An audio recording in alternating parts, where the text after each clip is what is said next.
Praktičtí lékaři začínají očkovat proti onemocnění COVID-19 a to novými vakcínami. Ty jsou účinnější hlavně proti variantě Kraken, která je nyní nejrozšířenější. Objednat se na očkování lékaři doporučují hlavně starším lidem a rizikovým pacientům.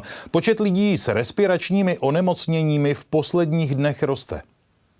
Přestože září je zatím neobvykle teplé a teploty znovu přesahují 20 stupňů, ordinace praktických lékařů se pomalu plní. Tak hezky dýchá. Horečka, zimnice, furt se to střídalo a bolest v krku a nevěděl jsem, co je, tak jsem zůstal radši doma. A mezi pacienty přibývá i lidí pozitivně testovaných na COVID. V mezitýdenním srovnání jejich počet vzrostl téměř o třetinu. Lékaři proto doporučují očkování novými vakcínami. Tento týden očekáváme vakcínu proti covidu, takže v pátek už máme naobjednáno. Příští úterý půjdu na očkování proti chřipce i proti covidu. Minule jsem se nechal všechny 3 očkování a na chřipku tak mě očkuje sestřička každý rok. Je to vakcína zacílená na to nejčastěji vyskytujícího koronavirus, který tady bude, proto určitě nemá smysl očkovat tou předchozí variantou. Lékaři často očkování proti covidu spojují s tím proti chřipce. Pacient potom dostane každou vakcínu do jednoho ramene. Chřipková sezóna se do jisté míry bude překrývat s tou covidovou sezónou,